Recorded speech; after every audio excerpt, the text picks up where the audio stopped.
my dear friend Preeti Patel, friends of the dais, distinguished panelists, members of the diplomatic corps, and my dear brothers and sisters.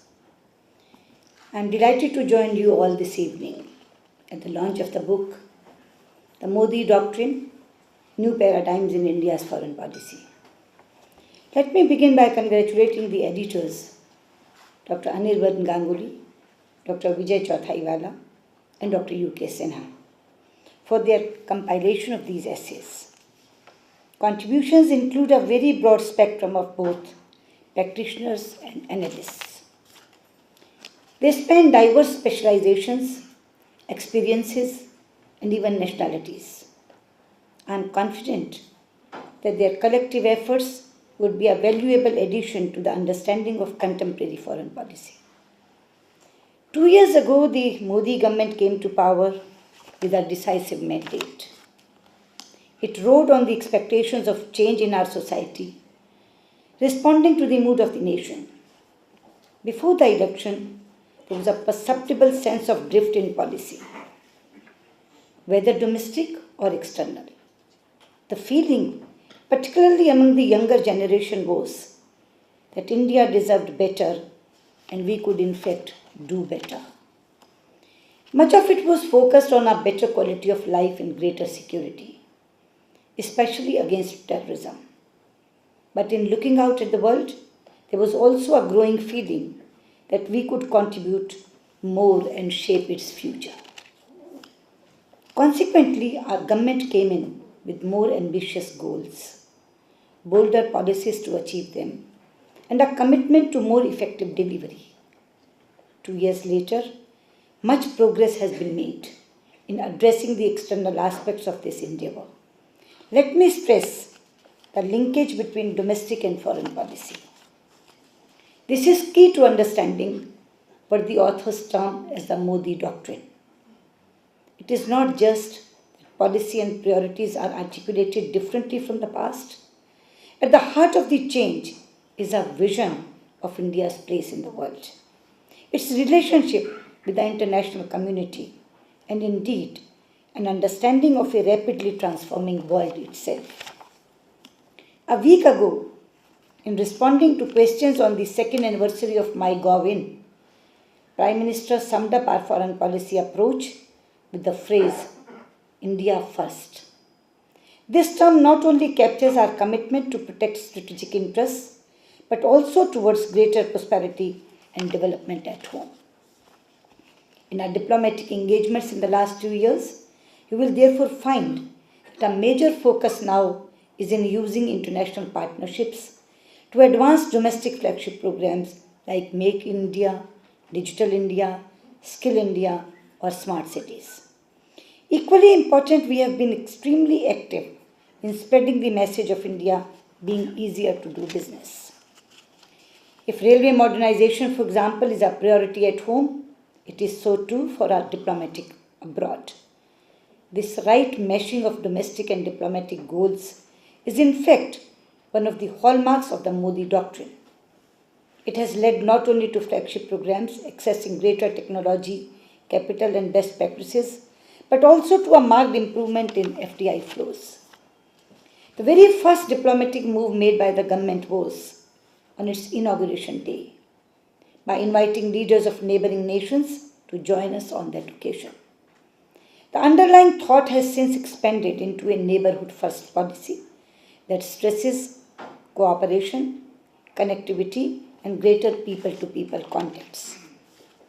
By visiting virtually all our neighbors himself, many of them after a long gap, Prime Minister Modi has articulated a strong message of regional prosperity that resonates with the masses.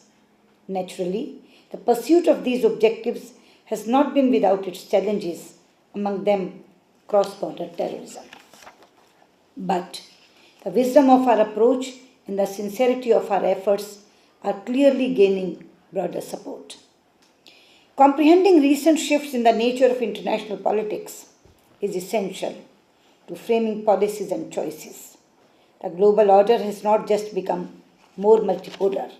In fact, there is an overall loosening of relationships, and even countries that are former allies are now hedging.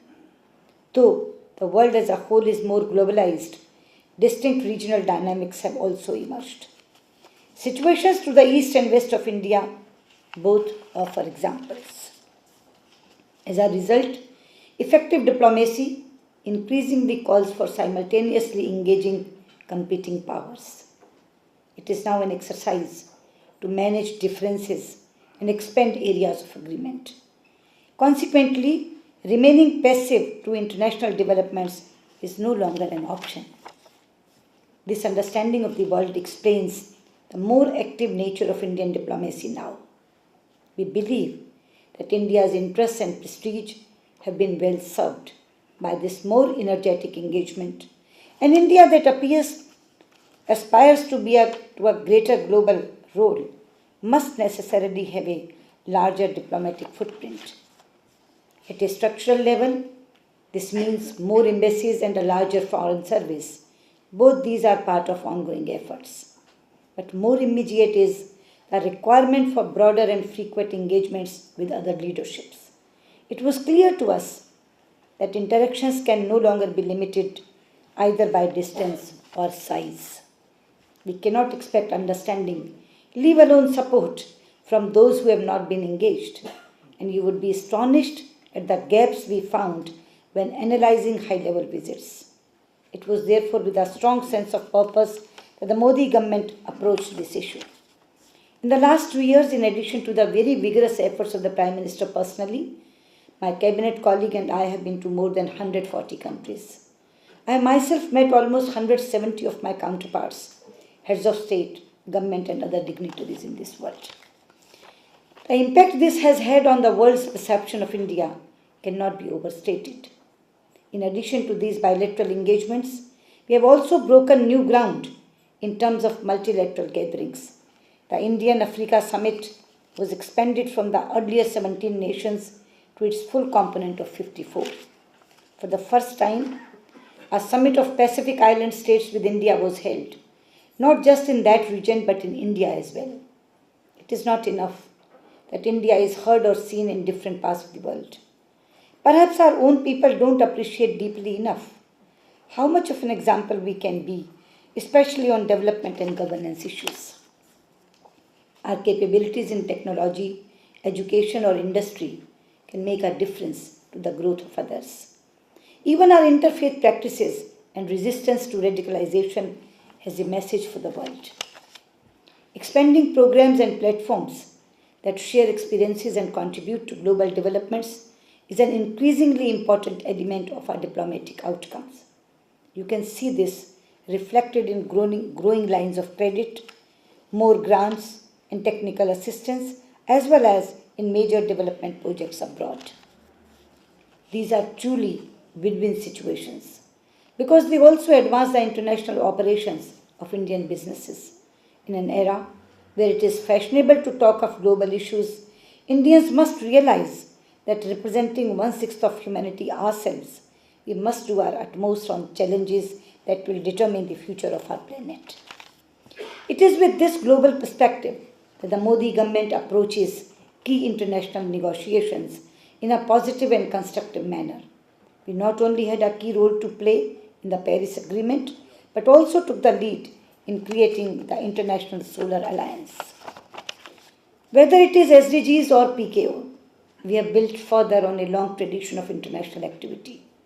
The sense that interests of the India and the world are in harmony pervades our thinking and is certainly one of the noteworthy aspects of the Modi Doctrine. Among the issues that dominate global concerns today is the threat of terrorism. As you all know, it is an issue which has confronted Indian diplomacy for many years because of its cross-border manifestation. Unlike in the past, we cannot agree that dialogue with sponsors and supporters of terrorism should carry on without being linked to action in that regard. In fact, we have insisted that addressing the terrorism challenge is central to engagement.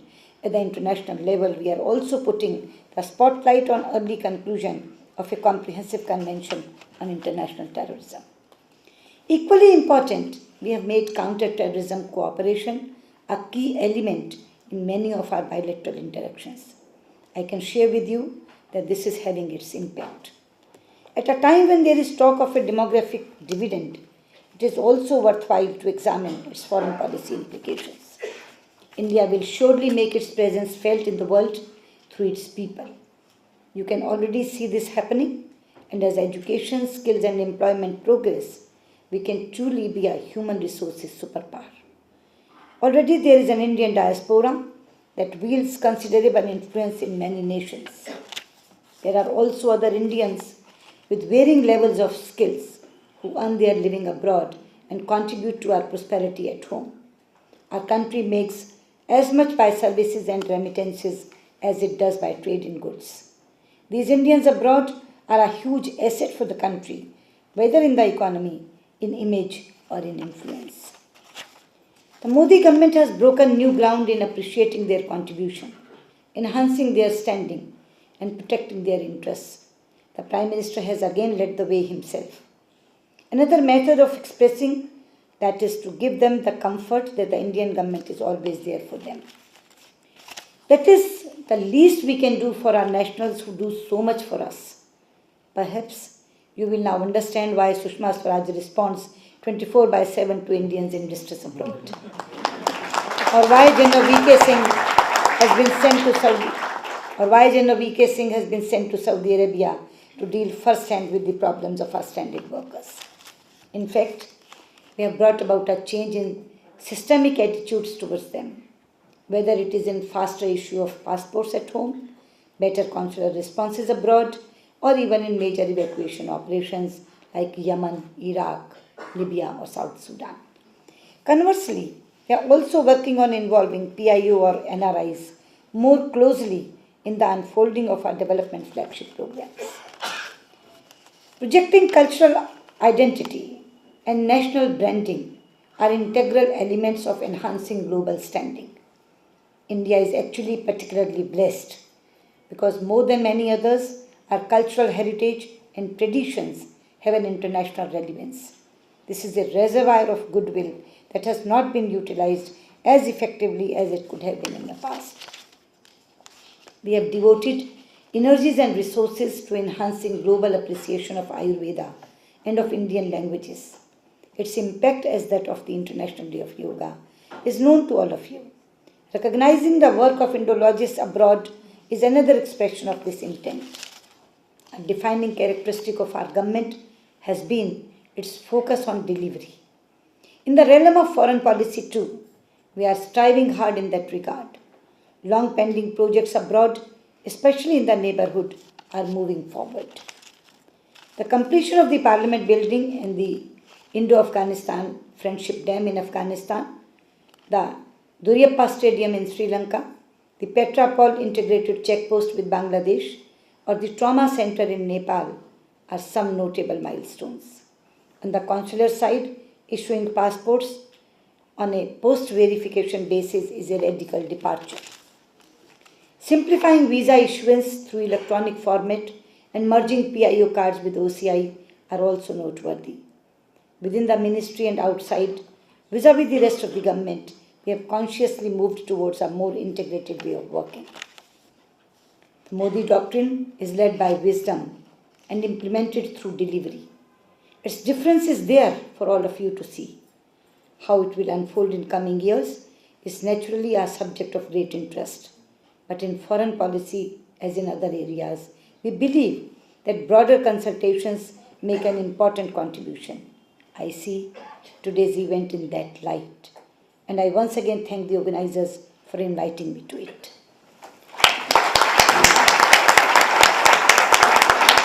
अब थोड़ा सा हिंदी में हो जाए। मित्रों,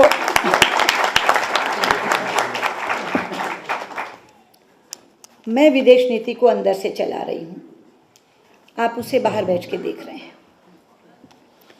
इसलिए यह हो सकता है कि हमारे विश्लेषण में कहीं कहीं भिन्नता हो, लेकिन आज हमारी विदेश नीति के दो तत्व ऐसे हैं जिनमें हम जरूर एकमत होंगे। और वो दो तत्व क्या हैं? पहला, पिछले कुछ वर्षों से विश्व में घटने वाली घटनाओं को भारत एक मूक दर्शक देश के रूप में देखता था। इसके विपरीत आज हम ग्लोबल एजेंडा सेट करने वाले देश बने। मैं दो एक उदाहरण दूंगी इसके। सितंबर में प्रधानमंत्री नरेंद्र मोदी संयुक्त राष्ट्र की आम सभा को संबोधित करते हुए एक इच्छा प्रकट करते हैं, प्रस्ताव नहीं रखते, एक इच्छा प्रकट करते हैं कि 21 जून को अंतर्राष्ट्रीय योग दिवस के रूप में घोषित किया जाना चाहिए। और मात्र 75 दिनों में 177 देश उसके को स्पॉन्सर बन जाते हैं और 75 दिन के बाद प्रस्ताव पारित हो जाता है और 21 जून अंतर्राष्ट्रीय योग दिवस घोषित हो जाता है। G20 की रिट्रीट में प्रधानमंत्री काले धन का विषय उठाते हैं और 20 के 20 देश समर्थन में आते हैं और ब्लैक मनी का इशू सेंटर स्टेज पे आ जाता है। राष्ट्रपति ओबामा क्लाइमेट चेंज में एक R&D इनिशिएटिव लेना चाहते हैं तो पहला फोन उठाकर प्रधानमंत्री मोदी को करते हैं कि आपका सहयोग मिलेगा तो मेरा इनिशिएटिव आगे बढ़ेगा, इसलिए मैं चाहता हूं कि आप सहयोग दें। और प्रधानमंत्री मोदी उनके साथ जाकर उस इनिशिएटिव को फ्रांस में शुरू करते हैं। अपने तौर पर प्रधानमंत्री नरेंद्र मोदी तय करते हैं कि एक इंटरनेशनल सोलर अलायंस का गठन होना चाहिए। फ्रांस के राष्ट्रपति को पता चलता है तो वो फोन करके कहते हैं कि मैं आपका साथ दूंगा, हम इकट्ठे लॉन्च करेंगे। और कुछ दिनों के भीतर इंटरनेशनल सोलर अलायंस लॉन्च हो जाता है और भारत में उसका सेक्रेटेरिएट खुल जाता है। मैं कितनी चीजें गिनाऊं। मैंने अभी अपने भाषण में SDG का जिक्र किया, पीस ऑफ ऑपरेशंस का जिक्र किया।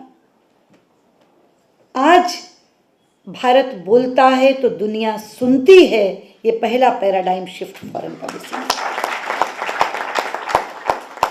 इसी तरह दूसरा बड़ा तत्व है, जब प्रधानमंत्री विदेश की धरती पर जाकर भारतीय समुदाय को संबोधित करते हैं, एक तो वहां भारत की शक्ति का प्रदर्शन होता है,